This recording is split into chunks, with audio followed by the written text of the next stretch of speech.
Hello प्यारे बच्चों, आज हम आप लोगों को क्लास 10th के लिए जो साइंस पेपर है उसके ऑब्जेक्टिव क्वेश्चन बता रहे हैं। तो ये आपके ऑब्जेक्टिव क्वेश्चन मोस्ट इम्पोर्टेंट हैं साइंस के लिए। तो इसमें देखेंगे हमारा जो फर्स्ट क्वेश्चन है निम्नलिखित में दुर्बल अम्ल है। आपको क्या बताना, इसमें देखना है दुर्बल अम्ल कौन सा होगा। दुर्बल अम्ल हमें देखना है। तो दुर्बल अम्ल आपका कौन सा होगा, इसमें ये HCN होगा, हाइड्रोजन साइनाइड होगा आपका दुर्बल अम्ल। उसके बाद हमारा अगला है क्वेश्चन सेकंड क्वेश्चन इसमें दे रखा है Fe2O3 प्लस 2Al, और यहाँ पर Al2O3 aluminium trioxide plus 2Fe। ऊपर दी गई अभिक्रिया किस प्रकार की, हमें ये बतानी ये किस प्रकार की अभिक्रिया है। तो ये अभिक्रिया हमारी कैसी होगी, ये अभिक्रिया हमारी द्वैविस्थापन अभिक्रिया होगी। कैसी अभिक्रिया होगी हमारी, ये द्वैविस्थापन अभिक्रिया होगी। इसका ये फोर्थ ऑप्शन आपका करेक्ट रहेगा। इसके बाद हमारा जो थर्ड क्वेश्चन है हमारा अम्लीय विलयन का पीएच मान होता है। हमें ये देखना है कि अम्लीय विलयन का पीएच मान कितना होता है। तो अम्लीय विलयन का पीएच मान आपका 7 से कम होता है। कितना होता है, ये 7 से कम होता है अम्लीय विलयन के लिए। ठीक है, ये इम्पोर्टेंट क्वेश्चन है आपका। उसके बाद फोर्थ क्वेश्चन है धावन सोडा का रासायनिक सूत्र किसका हमें चाहिए, धावन सोडा का रासायनिक सूत्र चाहिए। तो धावन सोडा का रासायनिक सूत्र क्या होता है आपका Na2CO3, ये आपका 10H2O आपका ये धावन सोडा है, धोने वाला सोडा, इसका ये रासायनिक सूत्र है आपका। ठीक है, उसके बाद हमारा नेक्स्ट क्वेश्चन है 5। सल्फर डाइऑक्साइड का जलीय विलयन होता है। सल्फर डाइऑक्साइड का जलीय विलयन कैसा होता है आपका, अम्लीय होता है। कैसा होता है, अम्लीय होता है सल्फर डाइऑक्साइड का जलीय विलयन। नेक्स्ट क्वेश्चन उभयधर्मी है। ये आपका मोस्ट इम्पोर्टेंट क्वेश्चन है, ये हर बार बोर्ड एग्जाम में आता है। उभयधर्मी, तो उभयधर्मी क्या है आपका, Al2O3 है। क्या है, Al2O3 आपका ये थर्ड ऑप्शन उभयधर्मी का है, ये वाला Al2O3 ये आपका उभयधर्मी है। उसके बाद हमारा है सेवन क्वेश्चन आधुनिक आवर्त नियम प्रतिपादित करने वाले वैज्ञानिक। हमें आधुनिक नियम प्रतिपादित करने वाले वैज्ञानिक जो है वो कौन है। आधुनिक जो नियम तो आधुनिक जो नियम दिया था वो किसने दिया था, मोजले ने दिया था। किसने दिया था, वो मोजले ने दिया था। तो ये आपका फोर्थ ऑप्शन इसमें जाएगा ठीक है। उसके बाद हमारा है जो आपका 8 नंबर का क्वेश्चन है बी का विकर्ण संबंध है। बेरिलियम का जो विकर्ण संबंध है वो किसके साथ होता है, तो बेरिलियम का जो विकर्ण संबंध होता है वो एल्यूमिनियम के साथ होता है। किसके साथ होता है, एल्यूमिनियम के साथ होता है हमारा विकर्ण संबंध। 9 क्वेश्चन है हमारा ये प्रोपेनल में क्रियात्मक समूह होता है। आपसे प्रोपेनल का क्रियात्मक समूह पूछा गया। तो प्रोपेनल का जो क्रियात्मक समूह होता है वो आपका एल्डिहाइड समूह होता है। क्या होता है, एल्डिहाइड समूह ये वाला है आपका।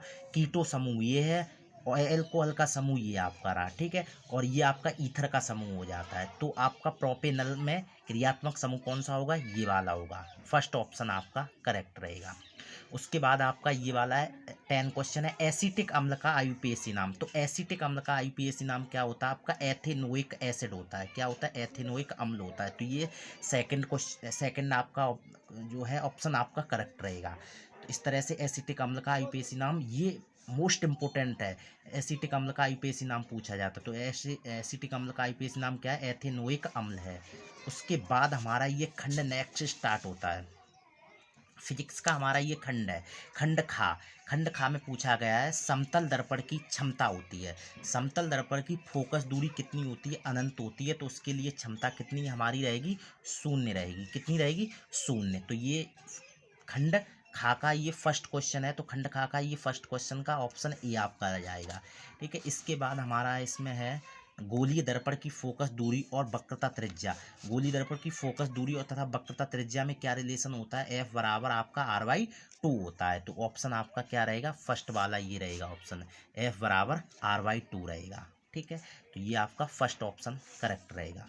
ठीक है, उसके बाद हमारा है किस रंग की तरंग दैर्घ्य सबसे ज़्यादा होती है। ये भी मोस्ट इंपोर्टेंट क्वेश्चन है, किस रंग की तरंग दैर्घ्य सबसे ज़्यादा होती है। तो तरंग दैर्घ्य की अगर बात की जाए तो सबसे ज़्यादा किसकी होती है, लाल रंग की तरंग दैर्घ्य सबसे ज़्यादा होती है। तो लाल रंग के लिए हमारा ये ऑप्शन करेक्ट हो रहा है।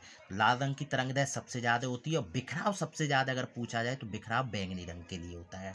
नेक्स्ट क्वेश्चन है वायु के सापेक्ष जल तथा कांच के अपवर्तनांक क्रम से 4/3 तथा 3/2 है, जल के सापेक्ष कांच का अपवर्तनांक होगा। जल के सापेक्ष जो कांच का अपवर्तनांक होगा वो कितना होगा? 9/8 होगा आपका। कितना होगा? 9/8 होगा। ऑप्शन आपका फर्स्ट आपका करेक्ट हो रहा। अगर आप इसमें पूछा गया किसके सापेक्ष पूछा गया है? जल के सापेक्ष कांच का अपवर्तन, तो जल के सापेक्ष कांच का अपवर्तन 9/8 होगा, और कांच के सापेक्ष पूछा जाता तो 8/9 हो जाता। लेकिन यहाँ पर हमारा ऑप्शन जो जाएगा वो फर्स्ट के साथ जाएगा। इसी के साथ उत्तल लेंस होता है, आपसे पूछा जाता है उत्तल लेंस कैसा होता है, तो उत्तल लेंस आपका अभिसारी होता है। कैसा होता है? अभिसारी। ये भी आपका ऑप्शन फर्स्ट ही रहेगा। कैसा होता है? आपका अभिसारी होता है। उत्तल लेंस कैसा होता है? अभिसारी। फर्स्ट ऑप्शन आपका करेक्ट हो रहा है। नेक्स्ट क्वेश्चन है हमारा, एक उत्तल लेंस की क्षमता 2 डायोप्टर है, इसकी फोकस दूरी होगी। वो एक उत्तल लेंस है, उसकी क्षमता आपको दे रखी है कितनी? 2 डायोप्टर, तो उसकी जो है फोकस दूरी होगी वो कितनी होगी? 50 सेंटीमीटर होगी। कितनी होगी? 50। किससे हम पता कर लेंगे? वो हमें मालूम है, हमारे लिए हमें फॉर्मूला पता है, P बराबर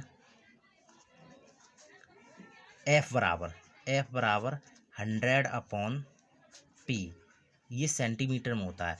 अब हमें क्षमता दे रखी है तो हम इस क्षमता इससे आराम से निकाल सकते हैं, यहाँ से फोकस दूरी निकाल सकते हैं। क्षमता दे रखी तो 100/2 लगाएंगे और इससे काट देंगे, ये सेंटीमीटर में निकल के आ जाएगी। तो F बराबर कितना आ रहा है? 50 सेंटीमीटर आ रहा है। कितना आ रहा है? 50 सेंटीमीटर। ठीक है, तो ऐसे करके हम यहाँ पर इसकी निकाल सकते हैं। तो यहाँ पर ये हमारी जो है फोकस दूरी कितनी आ गई? 50 सेंटीमीटर फोकस दूरी आ जाएगी। ठीक है, ये वेरी वेरी इंपॉर्टेंट क्वेश्चन है। 7 क्वेश्चन है, स्वस्थ मनुष्य के लिए दूरबिंद है। स्वस्थ मनुष्य के लिए दूरबिंद कितना होता है? तो वो अनंत पर होता है। कितना होता है? अनंत पर। अगर वो व्यक्ति कोई व्यक्ति स्वस्थ है तो वो कहाँ तक का देख सकता है? अनंत तक का देख सकता है। उसकी आँख में कोई कमी नहीं है तो वो अनंत तक का देख सकता है। इसके बाद इसी के साथ ये ऑप्शन हमारा इसमें ये फर्स्ट रहेगा। नेक्स्ट क्वेश्चन है, ये भी वेरी वेरी इंपॉर्टेंट क्वेश्चन है। निम्न परिपथ में ए तथा बी बिंदुओं के बीच विभवांतर होगा, तो ए बी के बीच विभवांतर कितना होगा? तो ए बी के बीच विभवांतर आपका 3 वोल्ट होगा। कितना होगा? 3 वोल्ट होगा ए बी के बीच विभवांतर। ठीक है, तो क्योंकि V बराबर V1 प्लस V2 से निकालेंगे तो ए बी के बीच जो विभवांतर निकल के आएगा वो कितना निकल के आएगा? 3 वोल्ट निकल के आएगा। ऑप्शन आपका फर्स्ट रहेगा। उसके बाद हमारा जो नेक्स्ट क्वेश्चन है, ओम के नियम का सूत्र है। आपका ओम के नियम का सूत्र पूछ लिया जाता है। इसमें कई ऑप्शन दे दिए जाते हैं भिन्न भिन्न तरीके से, तो कन्फ्यूजन होती है। तो ओम के नियम का जो सूत्र है V बराबर आपका IR होता है। इसमें ऑप्शन आपका सेकंड रहेगा, V बराबर IR। वेरी इंपॉर्टेंट है ये, तो V बराबर IR होगा ओम के नियम का सूत्र। ठीक है, अगला नेक्स्ट क्वेश्चन है 10, इलेक्ट्रॉन पर आवेश होगा। इलेक्ट्रॉन पर क्या होगा? आवेश आपसे पूछा है, इलेक्ट्रॉन पर आवेश होगा। तो इलेक्ट्रॉन पर आपका आवेश कितना होता है? -1.6 10⁻⁻19 कूलाम। तो ये इलेक्ट्रॉन पर आवेश होता है, तो ये ऑप्शन हमारा ये रहेगा। कई बच्चे गलती कर देते तो कई प्लस का जो होता है वो प्लस का 1.6 10⁻⁻19, तो ये ऑप्शन लगा देते हैं, जबकि ये वाला ऑप्शन नहीं, आपका ऑप्शन ये वाला होगा। इलेक्ट्रॉन पर आवेश पूछा गया तो ये आपका इलेक्ट्रॉन पर आवेश होगा। उसके बाद हमारा नेक्स्ट क्वेश्चन है, विद्युत धारा का एसआई मात्रक होता है। तो विद्युत धारा का एसआई मात्रक आप जानते हैं एम्पियर होता है। क्या होता है? एम्पियर। विद्युत धारा का एसआई मात्रक क्या है? एम्पियर। उसके बाद हमारा नेक्स्ट क्वेश्चन है, किलोवाट घंटा किसका मात्रक होता है? तो किलोवाट घंटा बेटा ऊर्जा का मात्रक होता है। विद्युत ऊर्जा का मात्रक है किलोवाट घंटा। ये भी मोस्ट इंपोर्टेंट क्वेश्चन है। किलोवाट घंटा किसका मात्रक होता है? तो विद्युत ऊर्जा का। तो ये हमारा ऑप्शन क्या आ जाएगा इसमें?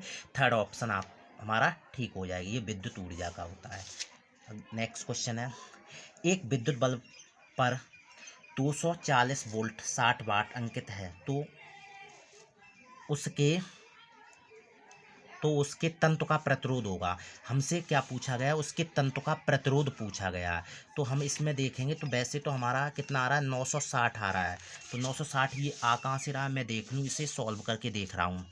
क्योंकि हमें दे रखा है इसमें क्या क्या दे रखा है, हमें जो है वोल्टेज 240 दे रखी। कितने दे रखे? 240 वोल्टेज दे रखे है। कितने दे रखे? बी का मान जो है हमारा, बी का मान V बराबर 240 वोल्ट दे रखा।